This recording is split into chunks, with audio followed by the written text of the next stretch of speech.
తెలంగాణ వార్త చూస్తే గడువు పెంచారు సార్ అంటే ఈ ఓటర్ల జాబితా సవరణ మీద గడువు పెంచారు. అందువల్ల మరి కొన్నాళ్ళు ఆగిన తర్వాత మళ్ళీ ప్రజాభిప్రాయం ఎట్లా జరుగుతుందన్న దాని మీద మనం విశ్లేషణకి వెళదాం.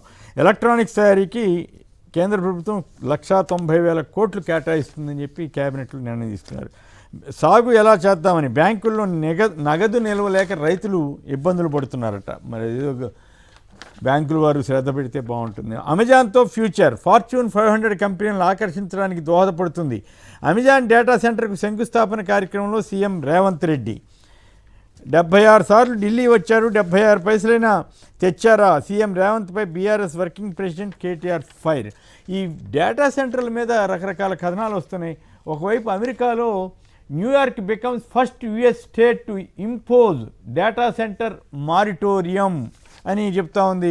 మనకి అక్కడ గూగుల్ డేటా సెంటర్కి ఏకంగా 22,000 కోట్ల రాయితీలు ఇవ్వటం మీద కానీ దాదాపు తక్కువ ధరకు కానీ రూపాయికే ఇచ్చినట్టున్నారు కదా నాగిరెడ్డి గారు. అక్కడ కూడా గూగుల్ డేటా సెంటర్కి 400 ఎకరాల కొండలు తోల్చి మరీ ఇవ్వటం కానీ ఇదంతా కూడా చాలా ఆశ్చర్యంగా ఉంది. ఒక పక్క వాళ్ళు ఎట్లా వీళ్ళు ఇట్లా ఏది కరెక్టు ఏమిటి అనేది జనంలో కొంత కన్ఫ్యూజన్ ఏర్పడుతుంది. కానీ బట్ ఈ అండర్ డెవలపింగ్ స్టేట్స్లో కంట్రీస్లోకి ఈ డేటా సెంటర్స్ పెట్టి ఇక్కడ పర్యావరణాన్ని దెబ్బతీస్తారా లేక ప్రజలకు ఏమైనా ఉపయోగమా? ఉపాధి కూడా అంతంత మాత్రంగానే ఉంటుంది, చాలా కొన్ని వందల్లోనే ఉంటుందని చెబుతున్నారు. రైట్. అశ్రునయనాలతో అంతిమ విడుకోలు. కెర్లంపూడిలోని ఇంటి ఆవరణలోనే ముద్రగడ పద్మనాభం భౌతికాయం ఖననం. అంత్యక్రియల్లో పాల్గొన్న మాజీ సీఎం వైఎస్ జగన్ స్వయంగా పాడెమూసి ఘనంగా నివాళులర్పించిన వైసీపీ అధినేత. అంత్యక్రియలు అన్నీ కూడా కెర్లంపూడి దగ్గరే ఆయన ఇంటి దగ్గరే జరిగినాయి. అయితే ప్రభుత్వ లాంఛనాలను తిరస్కరించిన కుటుంబ సభ్యులు, కుమార్తె క్రాంతిని అడ్డుకున్న అనుచరులు, బంధువులు. ఇది అంబడిపై కేసు నమోదు. గౌరవ వందనం వద్దని కుటుంబ సభ్యులు చెబుతున్న దాని మీద వాళ్ళు అయినా కూడా ఎట్లా గొట్ట చేయాలనుకుంటుంటే అంబటి రాంబాబు గారు గట్టిగా అడ్డుకున్నాడట.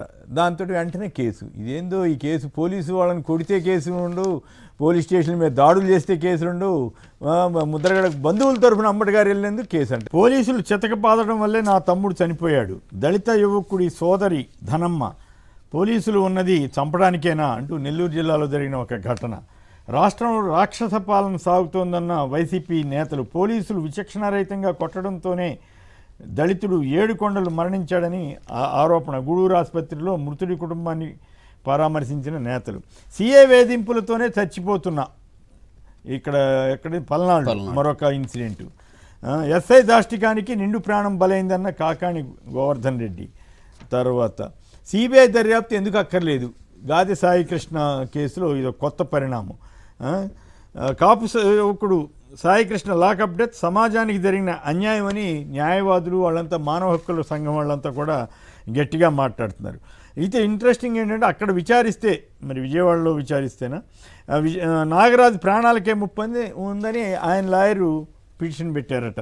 3 ఏళ్లలో 36 ప్రాజెక్టులు పూర్తి చేసి జాతికి అంకితం చేస్తాం. ఇది నిజంగా ఆయన చేయగలిగితే గొప్ప విషయం అవుద్ది. కానీ మరి గత 16 ఏళ్ళుగా ఆయన చెప్తున్న మాటలకి దీనికి ఆచరణ అంతేనా? ఆచరణలో మళ్ళీ మాట్లాడదాం. ఊరికే ఆచరణలో చాలా తేడా కనిపిస్తుంటుంది కదా, అది ఒక డౌట్ వస్తుంది. నేతన్నకు భరోసా 7వ తారీఖు అట. కరువు కోరల్లోకి రాష్ట్రం. జూలైలోనూ చినుకు జాడలేదు. వాన కోసం ఆకాశం కేసి రైతులు ఎదురుచూపు. స్తంభించిన ఖరీఫ్. వర్షాధార పంటలకు నీటి గండం. రిజర్వాయర్లు అడుగండడంతో ప్రమాదంలో కాలువల కింద సాగు. పట్టిసీమతో కృష్ణా డెల్టా సస్యశ్యామలం అని చెప్పి చంద్రబాబు గారు అన్నారు. తర్వాత సమాధానం చెప్పలేకే చంద్రబాబు వ్యక్తిగత దూషణలకు పాల్పడుతున్నారు. సాగునీటి ప్రాజెక్టులపై చంద్రబాబు చెప్పేవన్నీ అబద్ధాలేనని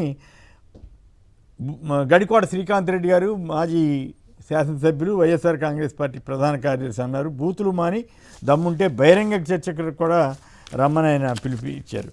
మరోవైపు కోకటి వేళ్లతో పెకిలించి వేస్తాం. చంద్రబాబు సిండికేట్ దోపిడీని. ఆక్వా రైతుల సమావేశంలో వైఎస్ఆర్ కాంగ్రెస్ అధ్యక్షుడు వైఎస్ జగన్ నిన్న భీమవరం వెళ్ళినప్పుడు విశేషంగా జనం రావటం కానీ, స్పందన, ఆ రైతుల్లో వ్యక్తమైనటువంటి కాన్ఫిడెన్స్, ఇవన్నీ కూడా చర్చనీయాంశం. మరోవైపు జగన్ రైతుద్రోహి అని చంద్రబాబు గారు అన్నారంట. ఆయన ప్రాజెక్టులు గాలికి వదిలేశారని ఈయన చెబుతున్నారు. ఎవరు? చంద్రబాబు గారు అన్నారని ఎల్లో మీడియా ప్రముఖంగా రాసుకుంది. ఆక్వా సభ అరాచక. జనం వస్తే కూడా వీళ్ళు తట్టుకోలేకపోతున్నట్టుగా ఉంది. సో వీటన్ని మీద మరోవైపు టీడీపీ ఎమ్మెల్యే అలిమినేని ఇసుక అక్రమ దందా చేస్తున్నారంట. ఇటువంటి వాటితోలికి మాత్రం పోలీసులు వెళ్ళరనుకుంటా బహుశా. తర్వాత తిరుపతిలో విద్యుత్ ఉద్యోగుల మహాధర్నా, టీటీడీ ట్రస్టులకు రికార్డు స్థాయిలో విరాళాలు అందాయట. పేదరికం లేని సమాజం కోసం రోడ్ మ్యాప్ వేసుకుంటున్నానని చంద్రబాబు గారు చెబుతున్నారు. ఇప్పటి వరకు చంద్రబాబు సర్కారు తెచ్చిన అప్పుల చిట్టా 3,59,157 కోట్లు, బడ్జెట్ అప్పులు 1,98,666 కోట్లు, బయట అప్పులు 1,13,104 కోట్లు, రాజధాని అప్పులు 47,300 కోట్లు, తాజాగా మరో 3,800 కోట్లు, అంటే దాదాపు 3.60 లక్షల 3,60,000 కోట్ల అప్పు దాదాపుగా చంద్రబాబు గారి ప్రభుత్వం ఈ 2 ఏళ్ల 1 నెలలోనే చేసేసింది.